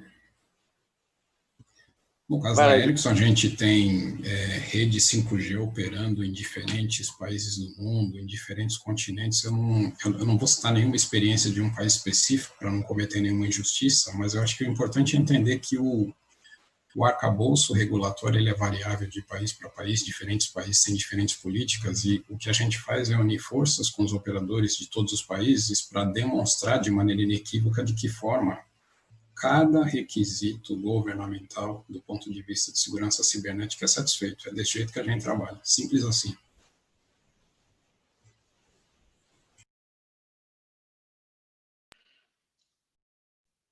Beleza, Divaldo. Eu acho que eu vou passar a palavra agora para a Cristine também, para falar um pouco sobre isso também, e aí, em seguida a gente faz um encerramento aqui também, que a gente já está abusando da boa vontade aqui.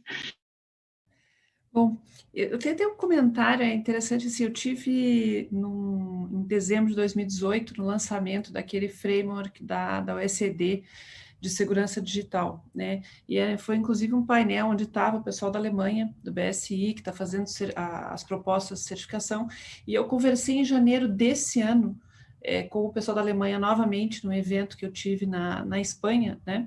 E uma coisa que eu já falei para eles várias vezes e que eu até falo de novo, por exemplo, assim, eu não sou favorável à certificação desse tipo de dispositivo. E por quê? Porque geralmente certificação, ela implica nas palavras que o pessoal estava falando aqui, eu tenho um conjunto de testes e eu vou certificar que aquele dispositivo é seguro. Isso é impossível de fazer. Você não tem como provar ou como certificar que um determinado dispositivo não possui vulnerabilidades, né?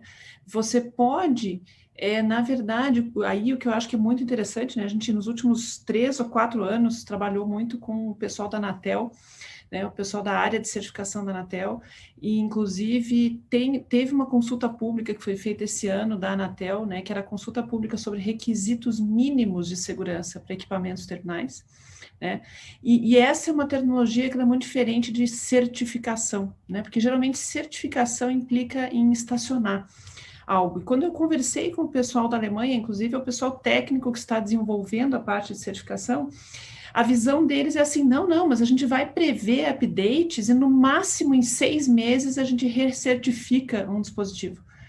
Quando você tem uma Mirai na mão, 6 meses é uma eternidade, né? 6 minutos, às vezes, é uma eternidade.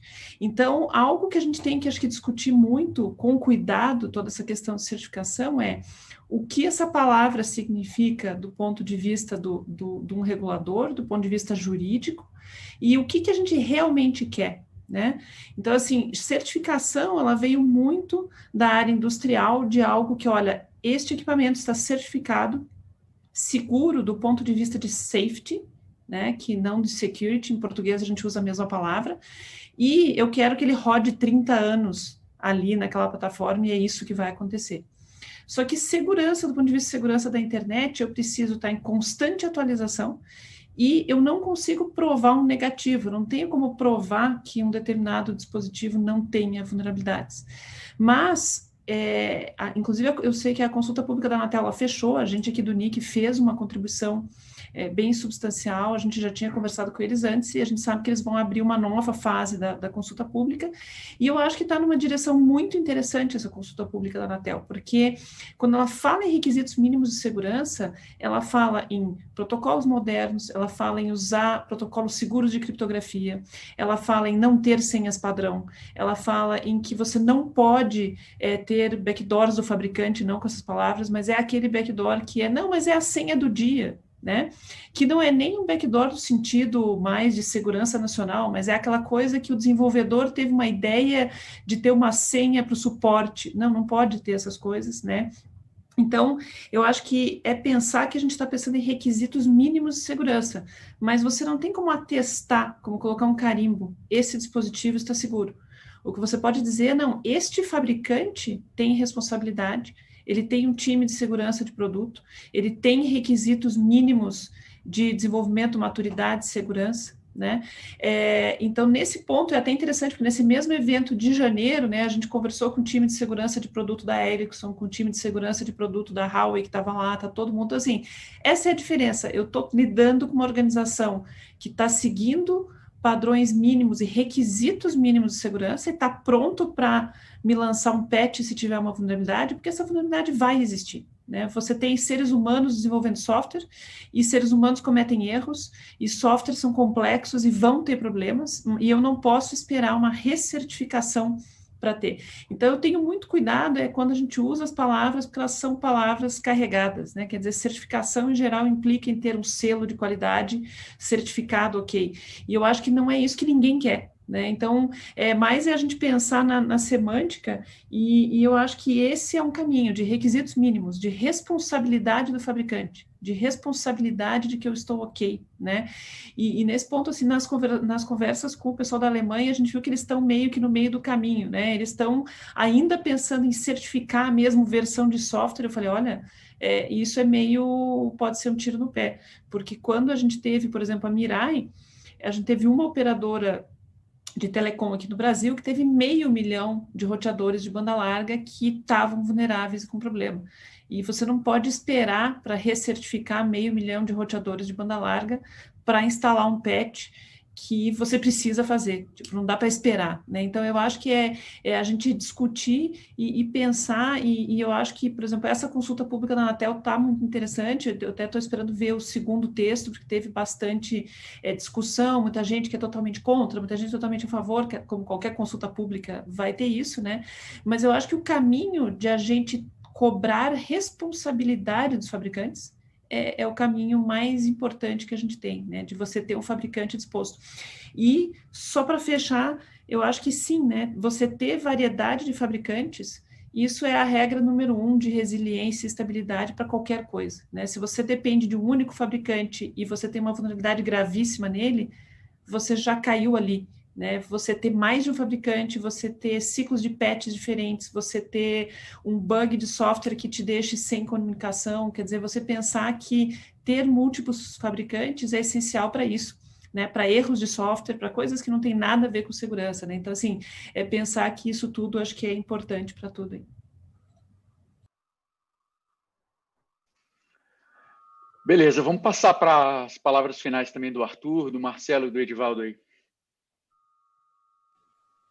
Bom, Bicalho, minhas palavras serão breves. Eu agradeço bastante o Telebrasil por promover esse debate, né? Fico à disposição aqui no Ministério das Comunicações. Com certeza, esse assunto ainda terá muitos desdobramentos e, de nossa parte, pode esperar sempre uma abertura para o diálogo, né? E transparente para qualquer questão que surja em relação a isso.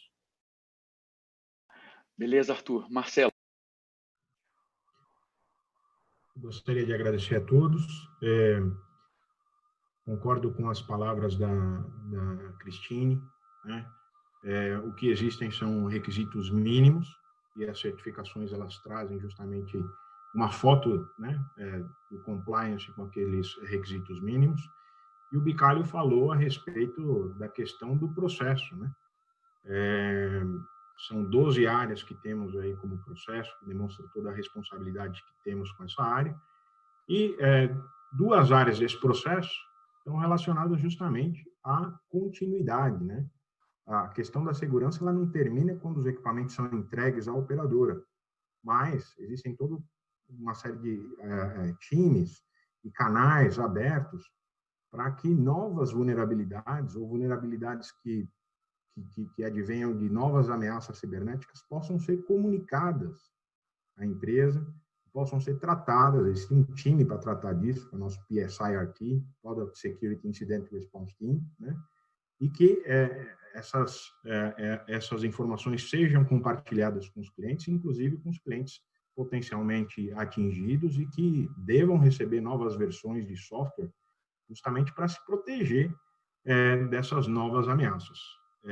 Visto que esse problema é um problema dinâmico, as ameaças elas não são estáticas, elas estão crescendo. Então, questão da segurança, acredito que é muito importante, sim, para você estabelecer um conjunto de critérios mínimos para poder operar com algum número de fornecedores, né? Mas toda essa questão de responsabilidade, processo e transparência também, né?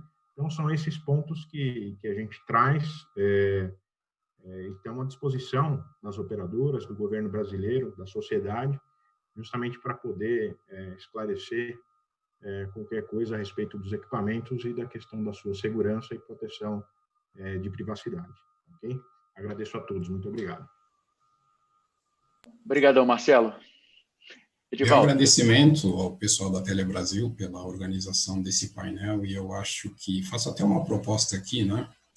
Eventualmente num próximo, de a gente entrar um pouco mais em questões técnicas para a gente entender, do ponto de vista de estado da arte, o que já foi endereçado, né, que preocupações que foram expostas hoje já estão resolvidas do ponto de vista de robustez cibernética do 5G, quais preocupações ainda estão em aberto, até para que a gente faça esse diálogo plural e leve pontos em aberto, se houver algum, para discutir no mesmo formato que a gente faz com a padronização, ou seja, é um processo plural, toda a sociedade tem cadeira, tem lugar para estar lá, manifestar as preocupações, para a gente aumentar o grau de conforto, para, de novo, para que o país não perca a oportunidade de fazer uso das tecnologias 5G para transformações muito profundas e necessárias para um país como o nosso, né? E nesse contexto, a certificação ela não é um selo de qualidade absoluto, mas é uma visão opcional e alternativa daqueles que querem e precisam se valer da opinião de terceiros em relação ao processo interno das empresas, em relação ao desenvolvimento de seus produtos. É isso e obrigado a todos. Obrigado, Edivaldo. Bom, a gente está chegando ao fim desse workshop, acho que foi bastante interessante. A gente teve muita informação em relação às questões de segurança, como padronizações técnicas globais de padronização, né, utilizar padrões globais, muita coisa relacionada à cooperação, também no tratamento desses incidentes. Eu acho que aí a gente tem muita coisa também para discutir. A diversificação também parece uma coisa bastante interessante de ser mais explorada, tanto de fornecedores como de equipamentos e de softwares também. A questão da atualização, né, de todo esse parque, né, de toda essa cadeia, tá? E a ideia de que a gente não precisa necessariamente ter uma certificação muito detalhada. A ideia é estabelecer requisitos mínimos que possam se manter atualizados e possam trazer aí essa tão esperada aí segurança para todos. E uma última palavra que foi mencionada também que foi a palavra transparência. Eu acho que nesse processo todo de segurança, eu acho que quanto mais transparência a gente tiver em relação aos fabricantes com o governo, dos fabricantes com as empresas e todos, eu acho que a gente vai conseguir evoluir de uma melhor forma nesse cenário de segurança aqui no Brasil. Muito obrigado a todos, obrigado aí o painel Telebrasil também, e está encerrado o nosso workshop. Obrigado aí, Arthur, Cristine, Marcelo, Edivaldo. Valeu. Muito obrigado pela participação, gente. Valeu. Valeu. Sociedades modernas e digitais só existem com pessoas e empresas plenamente ligadas à internet, conectadas a serviços inovadores e interconectadas entre si. Lazer, entretenimento e relações pessoais, profissão, trabalho e criação. Indústria, agronegócio e serviços. Seja na vida cotidiana de cada pessoa ou na economia que impulsiona o país, estar conectado é fundamental. Mas no Brasil, a enorme carga tributária torna o desafio da conexão maior que em qualquer outro país. Na telefonia e banda larga móveis, entre os 15 países com mais acessos, a tributação brasileira é quase o dobro do segundo lugar e quase 4 vezes a média mundial. Em relação aos tributos sobre banda larga fixa, o Brasil segue no desconfortável primeiro lugar, com carga bem acima de países como a Índia e a China e quase 5 vezes a média mundial. Quando analisamos os impostos por estados brasileiros, a tributação excede muito a média nacional, variando de cerca de 40% e chegando a quase 60%. O setor de telecomunicações tem recolhido mais tributos a cada ano. Só em 2019 foram 64 bilhões de reais. E também a cada ano, os consumidores de serviços de telecom pagam por nada menos que 5 fundos e contribuições setoriais. Em 2019, a arrecadação deles chegou a 6 bilhões de reais. Desses, menos de 15% foram revertidos em programas de conectividade. Em um país com 25% da população sem conexão, o Brasil tem um fundo de universalização que já arrecadou 25 bilhões de reais e que segue inativo há 20 anos. Não contribuiu para a conexão de ninguém. Este cenário pode agravar o futuro da tecnologia 5G no país e desenvolvimento de internet das coisas. Grande parte dos modelos de negócio IoT se tornam inviáveis com a tributação atual. O setor de telecomunicações investe 0,5% do PIB, ou 33 bilhões de reais por ano nas redes atuais. É um dos setores com maior volume de investimentos privados e vai precisar investir muito mais para implantar a 5ª geração de serviços móveis. A tributação trabalha contra um país mais conectado e digital. O setor de telecomunicações e a Telebrasil defendem uma reforma tributária ampla e completa que corrija distorções sem penalizar o consumidor dos serviços essenciais. Defendem uma reforma que leve em conta que uma sociedade mais conectada vai gerar mais riquezas, desenvolvimento e qualidade de vida para os brasileiros.